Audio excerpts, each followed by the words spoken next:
Sentinel Mindset. What's up, everyone? Hope you're having a fantastic day. We are excited today because we are in Burlington right now in 30 Division with the one and only Constable Zachary Husk. How are you doing today? I'm doing good. How are you? Amazing. So today's episode, we're going to be going around Burlington, checking out some areas, finding out what it's like being a police officer with Zach. And just stay tuned. Zach, are you ready for that ride along? I'm ready. All right, let's do it up. All right. All right, so as we're getting ready to leave right now, tell me a little bit about this area. I mean, this is probably the furthest that we've kind of come out. It seems like we're in a suburban area for those listening. It is. It's a very kind of sleep town for Toronto. Okay. A lot of people, I mean, really a lot of people who work in Toronto live here. Okay. So it really is just mostly residential when it comes to, the city as a whole. Yes. It's not a party town by any means. Right. And it doesn't have, the nightclubs and all that kind of stuff, but Right. it's a good, quiet little city, but close Okay. enough to the GTA that it's fun. Okay, good. Look, the reason why I wanted to kind of highlight also, you said something about a lot of people from Toronto live in Burlington. So, I think it's important, especially for those people watching and listening in Canada, that real estate prices are crazy right now. So, in a place like Burlington, there's a lot of affordability for homes, and that may also sway someone's decision what service they want to choose because of that as well. Right? Absolutely. Do you live in the region? I don't. Okay. It's still a little bit out of my salaries Okay. price range. But there are officers who do definitely live in the region. All right, so Zach, tell me, where did you grow up? So I grew up in St. Catharines, which is about 30 minutes southeast of here, Okay. in the region of Niagara. Grew up there my whole life, and that's really it. Okay. Been there forever. And for yourself, what was it for you that said, I want to get into policing? So I actually really didn't know that I wanted to do anything policing related until near the end of high school, when nothing really interested me. So when your parents were saying, what do you want to do? What do you want to do when you get older? You're like drawing blanks, basically. Yeah, it was always, my parents work in the trades, so it was always kind of a given that I might do something along those lines as well. Okay. And then it just kind of changed. There wasn't really a specific thing that made me want to become a police officer, or any, interaction I had with any police officer that made me make this decision. It was just kind of, I wanted to do something that I would not get bored of, and something that, I have a passion for, which is catching bad guys. Right. Okay. and for yourself, did you have this thing from within? Like, we like to identify as a protector, having that protector DNA from within. Did you have this? You just said catching bad guys in the sense of good versus evil. Making the cause for good, right? Yeah. Did you feel like strongly about that? Like, I want to make a difference, kind of thing. Yeah, it was. I think it's been something that's developed from being a police officer. I became an auxiliary officer at 18. Okay. So it was pretty early on into my debatably adult life. Right. And so it's kind of grown from there as something, I wanted to do something different, to seeing how, the real world works and how, crime affects everyone differently, and wanting to, really building a passion to wanting to help people. Okay. And catch these guys. What was it like for you getting into auxiliary? Like, did you find that it gave you a good amount of experience? Because I know a lot of people that are looking to enter into policing, auxiliary is an option, right? Yeah. So was that something for you that it was a strategic move to say, look, let me get some more experience, really, dip my toe in and see if this is exactly what I want to do? 100%. I don't think I'd be in this seat right now if I didn't do auxiliary. Okay. I think a lot of the examples that I was able to use in my interviews to get hired as a police officer was, it came from my experience as an auxiliary officer. And how long were you an auxiliary for? About 4 years, Okay. 2017 to 2020. What's the commitment that you have to do to be an auxiliary officer? Every service is different. Yeah, I believe it was 16 hours per month. Okay. I guess 4 of those hours was a mandatory meeting that was once a month. Okay. And then 12 hours, which could be, you know, a community event or a ride along, or those are really the two things, you know, community outreach you know, initiatives like that. What people don't know is that, and I know this, but you can maybe share some light on this. When you become an auxiliary officer, you don't just put on the uniform and jump in and start volunteering. You got to get a lot of training as well, right? Yeah, so I think when I went through training, it was about 3 months of weekend-only training. Okay. I think it was, you know, Saturday, Sunday was 8 hours, and then Thursday night or some day during the week was a 4-hour little mini session. Okay. And for those listening, when you're an auxiliary officer, that is a volunteer role. You are not getting paid for that. You're not getting paid anything at all. Yes, you're giving. You are just giving back. You're giving. Yeah. You're also, you know, gaining the experience to put you in this spot as well. Okay. So it's really, you know, it benefits yourself a lot. Yes. And it also benefits the community, because if you're going to an event, taxpayers don't have to pay for that service at, you know, whatever event it is, whether it be Rib Fest or a concert or anything like that. And I actually know quite a few auxiliary officers that also do it because they just like to give back only, and they've been doing it for years. You know, so it's a great experience. Could you touch upon what kind of training? Because I'm actually very interested to let people know this. What kind of training would someone in auxiliary get? It's very basic training. Okay. It's not really anything compared to the training that you get at the Ontario Police College. It's more so the basics of somebody who, you know, may or may not have an interest in policing, because it's about 50-50. Okay. It's people who just want to give back to the community and have no aspirations of becoming a police officer. Okay. And then the other half are people who, you know, want to get their foot in the door and eventually get a position as a police constable. Okay. So it's very, very, very basic training in terms of your powers of arrest, the basic and most common offenses under the Criminal Code and the Provincial Offences Act. Okay. And you don't carry a gun as an auxiliary officer? You don't. The only use of force weapon that you get is a baton. Okay. And handcuffs.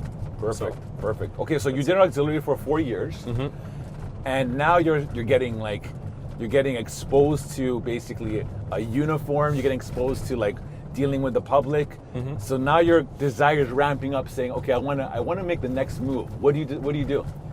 So you really apply, and I think another good thing about auxiliary is I feel like the people who are applying to be a police officer that have no real connections with, you know, police officers in general. Yes. It's a very nervous thing to go into an interview with people that you look up to as, you know, someone you want to be. Right. And going through auxiliary, you're with them all the time, or, you know, every month or so. Okay. So it becomes very normal to talk to police officers, and it makes you that much better when it comes to an interview. Yeah. Because you're not as stressed out, or like you may even know the recruiters too, right? From some of the events. Okay. And then you really just apply from there. So there's no time commitment necessarily that, you know, you have to be an auxiliary officer for a year before you're able to apply to become a constable. Okay. It's just it's really just a volunteer position that just gives you that experience, and you can take that experience and apply. Some people get it very early into their, you know, auxiliary career, so to speak. Yes. And some people it takes years. It just depends on what they're exposed to, what they're able to learn in that time. No, that's good. Yeah. That's good. And now for yourself, you went from auxiliary. You didn't jump into constable. You went now to cadet. Yes. Now, Halton is a service that does have a cadet program. Can you speak a little bit about that in your experience? Yeah, 100%. So the cadet program, I think, is 19 to 24 years old. It's for those people who have potential to become a constable, but may not be at the level that they need to be, whether it be life experience, anything along those lines to, you know, to get the uniform and be a police officer. Okay. So you're contracted for a year. You ride with an officer in the same seat you're sitting in. Okay. Just being exposed to everything. You follow a 4-on 4-off schedule. Right. You get training now much more advanced in auxiliary now. As a cadet? Yes. Yeah. So it's a little bit different. It's 2 weeks of in-house training. Okay. It goes over a lot of the basics again. But it's more in depth because you're going to be exposed to it, and you kind of have to know at that point a little bit more than, you know, your average person who may be a pastor and just wants to give back. Right. It's more so, you know, you're going to be a police constable, so you should know a little bit more in terms of laws and, you know, policies and whatnot. Right. Okay. Yeah. That's good, man. So you did a cadet for how many years? 6 months. 6 so months. It's a 1-year contract. I joined during COVID, so it wasn't 6 months because I was some all-star or anything. It was just because my start date was a little bit later into the year. Okay. So I went from October until April. Okay, I see. As opposed to April, which is what it typically is. Okay, so now you've been serving. Would you be right now classified as a third-class constable? Second, turning first in a couple months. Okay, Yeah. nice. Has that time gone by quick? Yes and no. Okay. I would say, looking back on it, it definitely seems like it went by quick. Yes. And then other times it feels like it goes by very slow. Right. But yeah, overall, I'd say it definitely doesn't feel like 3 years. Okay. For sure. Okay. And for yourself, Zach, when you applied to go from auxiliary to cadet, did you get it on your first shot? I did. Okay. And then when you went from cadet to constable, was that also on your first shot? Yes. So the way that it works is, you know, you apply to cadet. So it's hard for me to speak from going from, you know, just a regular job to policing. Yes. Because I've never done that. So your experience is all organic. Literally, you came out of school, you got into volunteer work with the service. From the service, you got into the cadet. So it kind of like flowed nicely for you. Yes. Yeah, it was really good. It was very easy, and the way that they set up the cadet program is awesome because, you know, you have mentor sessions to. They spend so much money on you to get the training and, you know, pay your salary while you're out on the road getting trained in the, you know, real world. Right. They want you to be successful. Okay. It's not something that they don't want you to fail by any means, because there's so much invested, and you've already done so much that you still have to go through an interview. Yes. It's not as difficult, I'd say, in terms of the amount of interviews you have to do from, you know, a regular person to constable. Right. It's one interview. It's the same interview, but you have so many experiences that you can take from to go into that interview. Okay, I see. Yeah. So for yourself, with your setup as a police officer right now, what is a typical day for you like? I mean, I know we just got into the cruiser and we're cruising around this area. What would this area be called? This is Lakeshore. Lakeshore. So this is Lakeshore Road. This runs along the lake. Okay. Obviously, it's a lot of enormous houses. Beautiful homes. Oh, absolutely. Absolutely. So, like, what would a typical day be like in this area? Like, you know, what kind of calls, what are the big calls that you would be getting in these areas? Would it be like more domestic?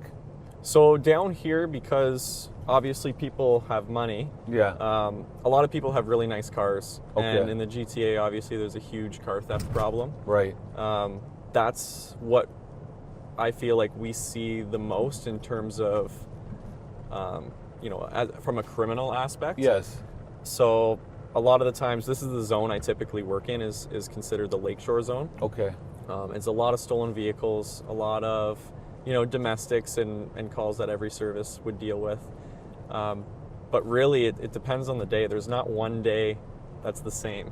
Okay. I could start my day and you know, not go to a call until 8 in the morning and have 2 hours of downtime where I can, you know, do whatever I really want, Right. whether it be proactive work or traffic enforcement or anything like that. That's fine as the logo goes. Okay. Yeah. So for yourself, like Zach, you really have to prepare for every shift that anything can happen at any given time. Yeah. What would you say, like, in your experience right now, as either a cadet or a constable, if you can reflect on something that you experienced and it was like such a unique experience, and how you navigated around it? I think one that comes to mind is, you know, in terms of being prepared, is the Andrew Hong shooting in 2022, I believe it was. That's right. Our platoon was working that day, and it's just crazy to think that you can go having, you know, a relatively normal day, nothing too crazy going on to absolute chaos in the matter of 10 minutes. You know, our platoon was down there dealing with a lot of the stuff at the time. Yeah. And it just goes to show that you can't, you know, be complacent when you come to work and just think, I'll just coast through and hope nothing happens, because the time you think that nothing's going to happen or it's slowing down or whatever is the time that, you know, something is going to happen and you're going to have to respond to it. Zach, let me ask you a question. When you heard about that situation, we're going to go back, and that was a very tragic, you know, time in the police community. What was going through your mind? Like, when that happens, as a police officer, do you feel that could have been me, and like, how do you process it for your end? Because it's part of your job. I feel like everyone processes it differently. Yeah. Honestly, I think the only thing that I was thinking was, you know, because I was so new at the time, Right. is what are my authorities to act if this person has a gun and is shooting at me? And as crazy as that sounds, it's just so much adrenaline going on. Right. You know, driving around like all crazy trying to find this guy. Right. And just thinking, you know, okay, this is the situation and how can I stop it? Thankfully, we had our, you know, tactical team, which are a lot better trained than the uniform guys, helping out. But that was really the first day where I thought this can either, for me, end horribly, or, you know, good. And thankfully it ended good for us. Right. But yeah, that was definitely an eye-opening day for sure. When something like that happens and your family even watches something like that, like, I'm sure your family's nervous, or it's the fact that you're a police officer. 100%. And it's weird because, you know, specifically that day, you have so much adrenaline in your body from everything going on. Obviously, it's hard to understand from somebody who isn't in this job. Right. And because it's not like you leave an office and you go home and you say hello to your family and it is what it is, you go to bed. Right. You still have all this adrenaline and, you know, a really crazy thing just happened, and that, you know, you get relieved and you go home and that's it. It's tough to go from such an adrenaline high to, okay, let me pretend everything is normal now. Right. And, you know, having everyone heard about that, obviously, and everyone's asking questions, and it's almost like sometimes you don't get a break because you're answering questions to, you know, people here, and then you get home and then your family's it's like you can't you just want to kind of like almost like have that downtime 100%, just to kind of escape from the world that you're in all the time. Absolutely. Right. 100%. So how do you like prepare physically or mentally for the job? Because like many people, they'll wake up in the morning, they'll grab their breakfast, and then they'll go up to the job and do their thing and then check out and day's end, right? But you have to be in a very different state of mind. Sleep is very important for you because you have to be aware and alert. What's your routine like to kind of get ready for shifts?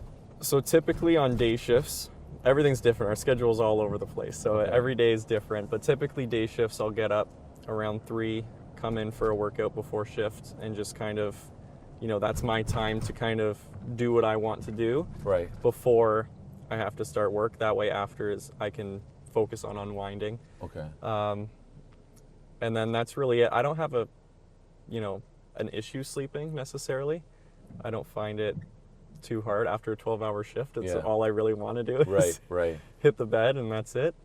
And just working out and making sure that you take that time that you need, you know, whether that be working out or going on a hike, whatever you do is very important, especially in this job. Okay, good, man. When you're in your vehicle and you're driving around, and it seems like we're more in like in the downtown core kind of area right now. This is our downtown core. Okay, what are you looking for? Like, you know, obviously you're not just driving, enjoying the shops and the weather. What are you usually looking for when you're driving? Every day is different. It depends on, you know, what I'm focused on, I guess, that day, whether it be traffic enforcement or more so proactive, criminal enforcement. If that was the case, I'd be looking for, querying license plates, looking for, suspended drivers, people with expired permits, anything to do with, the Highway Traffic Act. Okay, and that's where this, I guess, machine comes in handy as well. Yes. Okay. That's where this comes into play there. So for sure. this is basically a system. It's like a database of information where if you could pull up anyone's plates, for example. Yep. And what kind of information would you get? Would you like if we pulled the plate of a vehicle in front of us? Yeah. Yep. What kind of things that you'd see? So the first thing that would pop up would be what's called the CPIC of Okay. the actual vehicle itself. So if that vehicle was stolen, if that vehicle was under surveillance for something, if that vehicle was known to be a vehicle involved in, say, breaking and entering, Yes. it would let us know. Okay. It would tell us kind of what's going on. If this car was stolen, it would say where it was stolen from, what the vehicle it's supposed to be attached to, Right. the plates that is, and that kind of stuff. It's anything to do with the vehicle itself, nothing to do with the person, Okay. is on the first page. Okay. The second thing that would come up is anything MTO related to the vehicle, which would be the registered owner's name, address, anything, when you register your own car, Right. all of that information will show up on my screen. So Okay. if the permit's expired or the val tag, anything, it'll show up. What about would there be like how we all have pictures on our license? Would Yep. our pictures be on there as well? That we can have access to that in a different application, Okay. but not on the computer, just Okay. querying license plates. So it gives you a good picture of whether your vehicle and everything is in good standing, 100%. or if you're off. So if there's, for example, a warrant for your arrest, that'll indicate on the screen. That will indicate on the third page because there's three things okay. that pop up. It's the vehicle, and then the MTO of the vehicle, Yeah. and then the registered owner. Okay, I see. So if the registered owner had a warrant for his arrest, it would show up when I query that vehicle. Okay. It could also be if that person was a suspended driver, it would show on that as well. Okay. Anything to do with the registered owner. So if that vehicle was, say, a rental car, Yes. that page wouldn't populate for me Okay. on the computer. It would just be blank. Okay. So have you ever been in a situation where you were doing a random check and you typed it into the system and something came out that alerted you that you had to stop the vehicle? Yep. So I had one day, I was driving down the street up here, and I you see how this license plate has, it's a sedan license That's right. plate. That's right. It was attached to a pickup truck. Okay. So I thought that was a little Yeah. strange, Right. because typically the pickup trucks have different license plates. So I queried the license plate, showed that there was no vehicle attached Yes. to that, no vehicle attached to that license Yes. plate. That's right. So I ended up trying to pull it over. Didn't want to pull over, Yeah. obviously. Yeah. So right away. So hold on. This is actually very interesting for me. Mm-hmm. You actually put your lights on. To Yep. pull the vehicle over, and you can see he can see you, Yep. but he's refusing to pull over. Yep. Just accelerates a lot faster than any other car would on the road. Is that normal? Like, I this, is it like I'm just saying that doesn't seem to be the average thing people would do, right? They would just stop. I wouldn't say it's the average thing that people do, but Yeah. it happens a lot. So people try to outrun the police when they get caught. Like they think that you're going to just disappear. I think it's not normal people. Yes. It's the guys that are doing something wrong, whether Okay. it be in a stolen car. If you try and stop a stolen car, they're not going to stop. Right. If you try and stop, a car leaving a break and enter, and you pull it over, they're not going to stop. Okay. So you see them pulling out right now. All right. The chase is about to potentially begin. Yes. Okay. And at that point, you really have to, the public safety is number one. Right. We don't want to chase somebody who's going to drive like a maniac Right. and kill somebody, Right. because that's on us. So you're paying a lot of attention to every move you make now, the surrounding. Yes. Okay. So there's a lot of things that we can do to kind of, avoid any sort of pursuit. Right. Whether it be, and even if it's just being a little bit extra cautious. Yes. We query a license plate and it shows unattached, Right. which means that there's no vehicle registered to that plate. Right. It may be nothing, it may be a mistake, Yes. but it could potentially be something greater Okay. than a Highway Traffic Act offense. Right. And just relaying to dispatch kind of what's going on. Yes. To have people in position to, maybe deploy a spike belt, have, unmarked cruisers follow the vehicle, just to prevent any sort of pursuit from happening, which would, put public safety at risk. Okay, good. So back to your story now. So you basically put the lights on, the guy starts pulling forward. Yep. He, obviously accelerated away, blew through numerous red lights. I told dispatch, I was very new at that point as well. Yeah. So your adrenaline must be going as well. Just because it's like, oh my God, like this is happening. Yeah, definitely, especially as a younger person who hadn't had as much experience with that. Right. It's the first time where, you pull someone over and they leave, and it's what you see on TV, the high speed chases, and you never think anything of it. You're like thinking, this is actually happening to me right now. Yes, exactly. Yeah. But anyways, I was able to relay it to dispatch. Other officers were able to get in a good position and deploy a spike belt. Okay. Which was, made the vehicle come to a stop, and everyone was arrested. So that was Now, when the spike belt went out and they went over it, obviously the car stopped essentially, right? Pretty much. Some of them are probably going to still try to drive with on their rim. Yeah. But did you see his reaction when he was caught? And what was his reaction? Like, was he like, I'm sorry, or was he like, oh, I didn't even know you were there? Like, what's going through their mind? I couldn't tell you what's going through their mind, but it's almost that look of, I thought I was going to get away, and I'm annoyed that I didn't. Wow.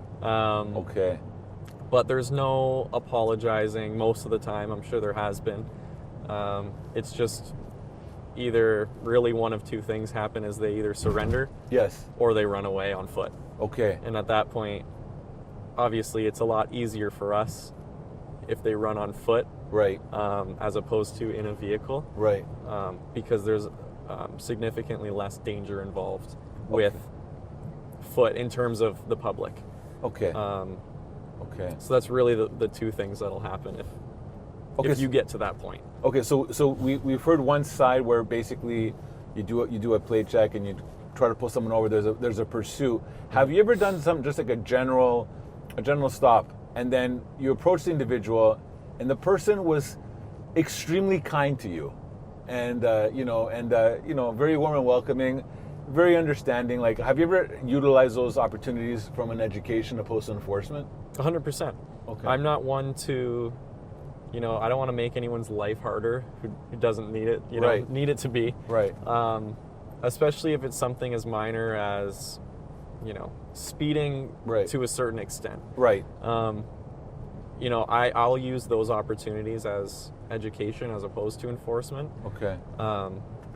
Because at the end of the day, we want people to trust us. Right. And I don't want, this nice, normal soccer mom taking their kids to school to think, oh, the police are going to give me such a big ticket for going, 10 kilometers over the speed limit. Right. That's not the goal, and that's not, in my opinion, the way that you build trust with the people that you serve.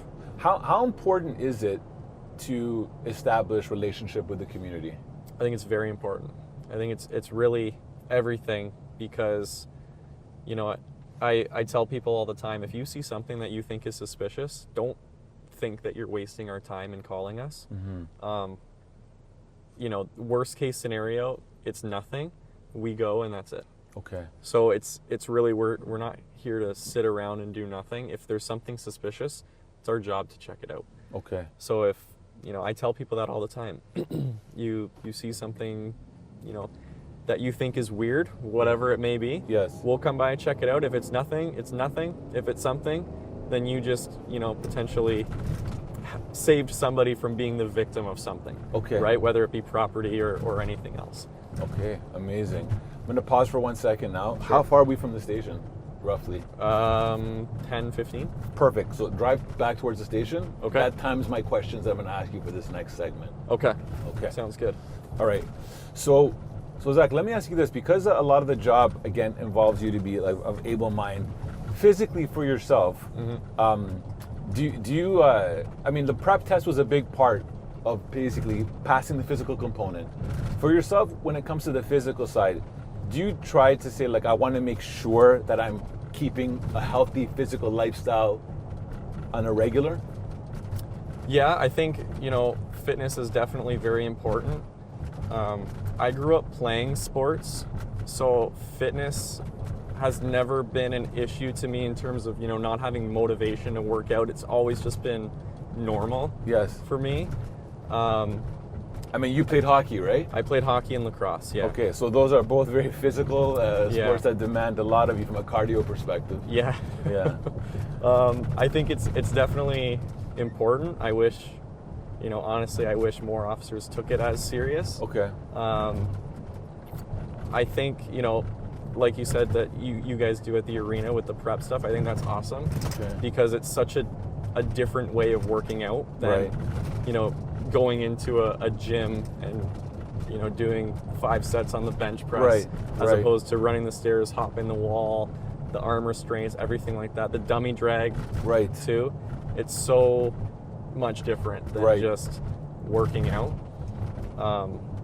For sure, and I like look, anyone that has a background in sports, I want you to kind of give some experiences, because I like to see your perspective. In sports, there's a lot of team. Yeah. There's a lot of basically strategy. How do you find sports tied into some of the experiences that helped you maybe now? Like, was there anything at all that you could bring as a tie-in? I think it's definitely important that your platoon is as close as a team as you can possibly make it, because if something, goes wrong right now, I know that our platoon is really good. We're all very close. There's no issue with, I don't have to wonder, okay, are they going to have my back, or can I trust them, or whatever. So I think it's definitely important. It's very similar in the way that, you stick up for your teammates. You come to help your teammates. Right. I think it goes hand in hand, definitely. Sports and policing, for sure. Okay. No, that's great, man. For yourself, kind of climbing close to that first class constable, you're gonna, as soon as you get there, you're gonna be eligible or open to start if you want to apply to other areas of the service. Is there anything that you want to do within Halton that is on a specialty level? I actually really want to do canine. Okay. Has always been my goal. When I was auxiliary in Niagara, I just randomly did a ride along with one of the canine guys. Really? And it was instantly, I knew. Like, you fell in love? Exactly. Do you own it? Do you have a dog? I have a dog, Okay. not a police dog. Okay. Just a little golden retriever. Okay, I see. Yeah. What is it about the canine for you? Is it just the fact that you're able to work with an animal that has like heightened senses? Like, what is it for you that attracts you in that division side? I think it's, obviously working with animals is awesome. Okay. I've always loved dogs. And I think it's too, it gives you the ability to, help someone. And it doesn't necessarily have to be criminal either, right? It could be, an elderly person who went missing, may have dementia and has, gone for a walk in the woods. Right. It could be cold out. We need to find that person. And having a bunch of us walking around a field, we might be able to find her eventually. Right. But having a dog that has, the senses and the ability to find them in a timely manner is obviously better. I think it would just be a very rewarding spot in both, the happy stories of helping missing people and obviously apprehending the bad guys. Right. Now, if you were to apply for that, which it seems like you're pretty much getting ready for that next phase, would you have to leave your platoon to go somewhere else? I would. Okay. So K9, True, which is our tactical unit, Yeah. and Marine are all considered emergency services. Okay. So they're all based out of our headquarters in Oakville. Okay. And they have their own kind of scheduling. So if, say I was lucky enough to get a position with K9, Yeah. I would not be working for this platoon anymore. I'd Yes. be region-wide. So they all work region-wide and not necessarily, on a platoon basis. Okay. So I would definitely, have to leave the platoon. Okay. Now, behind us, we have our production team. We have Jocelyn and we have Matthew. They're sitting in a confined space, also known as where the prisoners would be sitting, or potential suspects would be sitting, or anyone arrested, right? Uh-huh. What's it like back there? I mean, like, for example, can they Have you ever had someone in the back that tries to escape? Or like, I mean, we had obviously vehicle trying to chase, smacking the windows or kicking Yeah. up. Does that happen? It does happen. I've never had anyone escape. I Okay. don't know how possible it would be to actually get out of the door unless Yeah. it was open. Yeah. But it's just an uncomfortable seat. It's very tight. Right. So unless you're very flexible, you're not really going to be able to move much Okay. back there. It's going to be a very uncomfortable spot Right. for somebody to be in. And the key here is the good news is that you, with good behavior, don't have to be in the back there. It's true. It's true. If you just follow the laws. That's true. Okay. But it is hard seats down there, and I mean, Yes. and you do also have like a plastic visor here on the back as well. Yeah. For someone. That's okay. just for our protection to, Okay. keep us, because people spit, pee, whatever Right, in right. the back. That's why, there's hard seats. Yes. It's easier to clean, especially if somebody decides to use the bathroom while in Okay. the back Yeah. there. Yeah. For sure. For sure. Of course. We just got sent a call. Are we good? Yeah. Do You can want go. me Go. to- No, you can go on the Are call. you Yeah. sure? Yeah. 100%. Okay. All right. So right now, and again, we're in mid interview. Zach just they got a dispatch call right now. Mm-hmm. For confidentiality reasons, we will not tell you what that call is. Mm-hmm. But right now, what's going through your mind? Just kind of, obviously it's going to be a collision Okay. with possible injuries. Okay. So what you have to really think of is, okay, ambulance is coming, fire is likely also coming, and just kind of thinking, okay, if this is in the intersection, how we're going to stop traffic. Because Right. obviously right now it is, Friday, people are still working. Right. There's a lot of people on the road. Right. Especially if people are injured, ambulances are going to need to get in there. Yeah. Maybe an extraction potentially if the car's mangled up. Okay. That fire will have to do. How many people are being dispatched out right now? Is it just yourself? I think there are. It looks like 2 of us are going to this call, Okay. or maybe not. Maybe nope, just me. Okay. Okay. So So a typical call now, what does that timelines have you set up? You have to get there, you got to do the investigation, get the reports right now? it depends. It really depends on the kind of call. Okay. If we go there and it's determined that there are no injuries, Yes. then it'll take 5 minutes depending on how messed up the vehicles are. Right. If the vehicles are really messed up, Yes. to the point where they physically cannot be driven, Yes. and we need to get a tow, Right. then it would depend on is that vehicle in the middle of the road? Okay. Is that vehicle off the road enough that it's not going to impede traffic? Right. So it really depends. Best case scenario, 5 minutes. Okay. Worst case scenario, an hour. Okay. But okay. by the looks of this, it Yeah. doesn't look like it's anything too serious. For sure. And So- it's probably caused like weather conditions, rain, stoppage, distractions. 100%. So right now, you're also potentially preparing for, depending on the severity of the accident. Mm-hmm. For example, has dispatch contacted like any EMS services, or is this something that doesn't Yes. require that? Okay, so EMS is on site. Is getting ready to go on site too, basically. Yeah. So when somebody calls 911, it's our dispatchers that answer that call. Okay. So if it's if they say that they need police, they're already there. Okay. If they say that they need ambulance, it just gets transferred to ambulance. Same with fire. Okay. So anytime that there's a collision with possible injuries, EMS is notified at least to start making their way there in case the injuries are severe enough that they need Okay. EMS really to come. Okay. If not, we can always say that they're not required. Right. Because some people might say I'm injured. It could be like a bruised arm. Right. Right. And something that's an ambulance is not required for. Right. So it's really, fire typically will come, but we have the option and the ability to say, okay, they're not required here. And same with EMS and fire. If they go to a call where there's, a medical emergency where we're tiered, just kind of, advised of it, they can also say, okay, never mind, you guys are okay. Everything's Okay. all good. Okay. So that's really typically how these collisions go. Okay. How much distracted driving do you see on the roads when you're just cruising around? A lot. Okay. Especially, you'd be surprised actually how often people do it, especially in a marked police cruiser driving beside them. It's almost scary how often it happens. Is this the accident right here?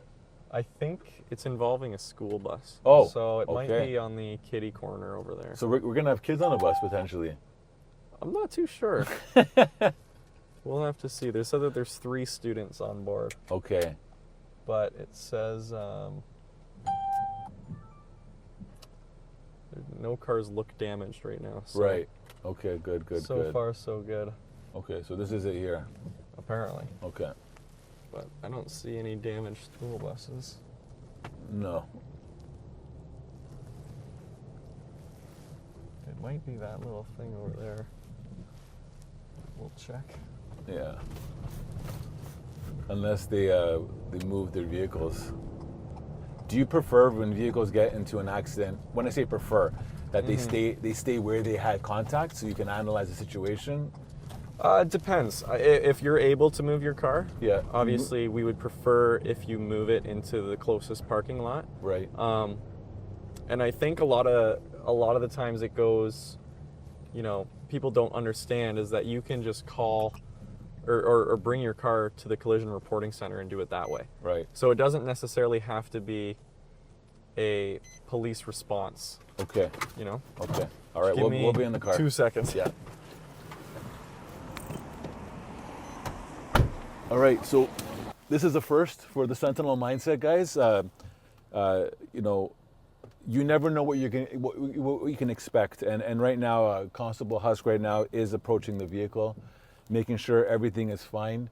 This is part of the job. Anything can happen. We talked about the fact that this is not a regular day. It's unpredictable, and today he has to use caution right now in many areas because he doesn't know what he's approaching.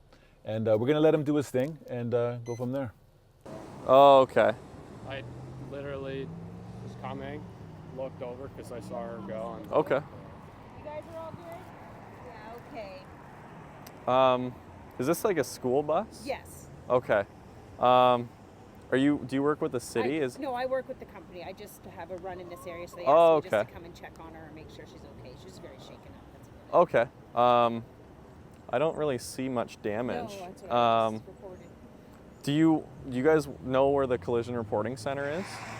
Yes, our boss is on our way to direct her through that, I guess. Okay. Yeah, that's all done at the They'll police have station to up there. transport the students just because it was an accident. So Okay. She'll have to wait for the other driver to come and transport and stuff. Okay, sure. Sounds good. But you're all good? yeah, I've never been in this situation. Okay. Is that your boss? My work partner. It's your work partner? Okay. Can I just get your name and phone number? Yeah. And just phone number? Yeah. Perfect. Thanks, man. You're good to go. yeah. All right, if I need anything, I'll just give you a call. Yeah, all good. Can I just get your name and a phone number, please? How do you spell it? Yeah. I've lost my GAD? Yes. And just a phone number for you.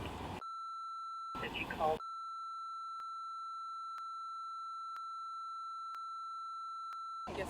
Okay. And you're all good? Yes, yes. Okay. Just You guys are all okay? Yeah? Okay. You're all good, bud? Okay. Okay, I think your boss will walk you through the reporting and all that kind of stuff, okay? Okay. You guys take care. If you need, there's a little parking lot up there that you guys can pull into to wait for your boss as well. Okay, Just so sure. you're not on Just the get off shoulder. the road, Yeah. okay.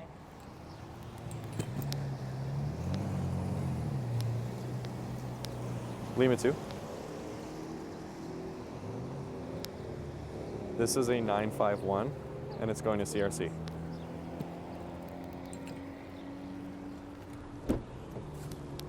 just to confirm, it's not a school bus. Okay. So very easy. They're going to go to the reporting center. Okay.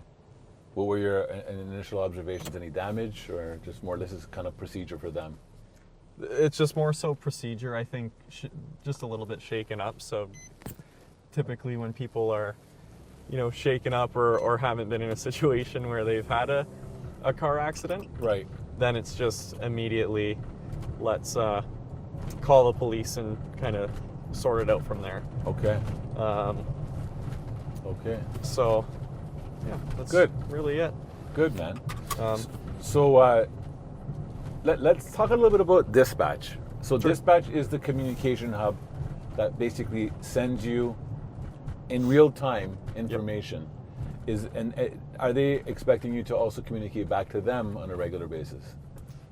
Yeah, if I'm requested to, if they ask me a question or if they send me a call, obviously they would like to know that I acknowledge that I'm going to that call. Yeah. Also, we ask them for a lot of help because sometimes we may be out dealing with a situation outside of our car where we may not be able to, query somebody's name if it's something criminal or anything like that. So we rely on them for help with that. And as well, if we were to get in a foot pursuit for some reason, the radio is really our important tool at that point, because that's the only way anybody is going to know where we are. And it's dispatch's job to kind of really see where we are on the map and let the other officers know where to go, especially, if you get caught in an adrenaline rush. Yeah. And I'm all of a sudden quiet because I'm just so focused on chasing a guy down, Right. that I just don't tell them anything. Yes. So it's really on both ends. We do communicate a lot, and it's, acknowledgement is expected from both ends. Well, you did honestly a fantastic job. The fact, this is an example of how you're dealing with so much distractions. You're dealing with the road. You're dealing with dispatch. You're dealing with someone talking to you while you're driving. There's a lot of things that you have to be focused at the same time. For basically. sure. For sure. You mentioned about potential foot pursuits. Have you ever experienced a foot pursuit? Yeah, I've experienced quite a few. Okay. I wouldn't say that they're a daily occurrence. Right. But I've had my fair share of them. For Okay. Sure. And you're running with basically 20 pounds worth of equipment on at the same time. Yeah. Yeah, it's tough. Yeah. To say the least. It's very humbling because I've always been somebody who's, had decent cardio. Okay. Throughout my life. Obviously playing sports, playing lacrosse, I would run. Right. Really all you do. Right. And then running with all this stuff on with, and a gun on your hip, that's not the most comfortable thing in the world to be wearing. Yeah. It's very humbling to see how, not out of shape you are, but how much harder it is to do anything physical with all of this stuff on. Okay. No, that's good. Mm-hmm. That's good. I noticed on your thing you have this yellow thing. Is that a taser? That's a taser. I know you experience in training what it's like to get sprayed in the face with spray, right? Yeah. That's not a pleasant experience. No. Do you guys ever get experience of what it's like to be tased? Not anymore. At least since I've started. I don't know how long before I started that they stopped doing it. Right. But it's not something that they do anymore. Right. I don't know why. Yes. Have you ever been tased? I've never been tased. Okay. Well, so today's demonstration, we're going to have Constable Zachary Husk. Okay. So, but it is something that is a tool that you can utilize potentially if you need to, right? 100%. Have you ever had to use the taser? I've used it once. Okay. And it was on just a assaultive person. Right. Where, the totality of the situation, it wouldn't be effective for me to go hand to hand with this guy. Right. It's easier and safer. Right. If the taser's deployed. Right. The taser is not always effective, I'd say. I mean, we've seen videos of people being tased and it doesn't affect them at all. Yeah, it really requires the two probes to go in, is one, and it also, the person could be suffering from, excited delirium or something going on where it just doesn't, their brain just doesn't, it doesn't work. Right. mine did work, so I've never experienced a time where it hasn't. Okay.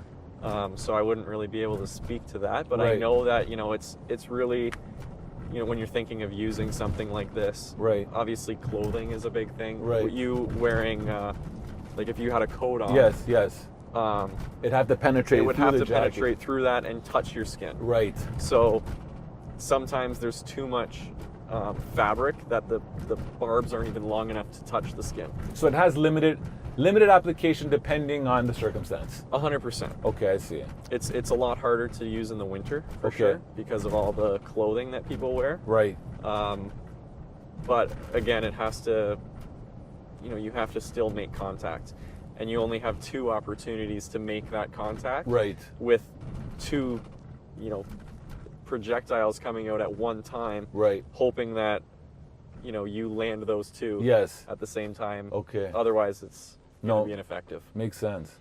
Well, look, man. Today, Zach, you did an amazing job of just painting a picture of kind of like how policing in your world and how you surround yourself around and how kind of like your day to day, which has been very enlightening. For a lot of people looking at entering into this world, based on yourself starting an auxiliary, going from cadet, going into constable, what would you suggest to someone if they say, I want to get into policing, what should I do to get ready? I may not have the same journey that you had. Mm-hmm. How should my thinking be? How should my frame of mind be if I want to enter this world? I think volunteering obviously is a good start, and tailoring anything that you do to kind of put yourself here. Right.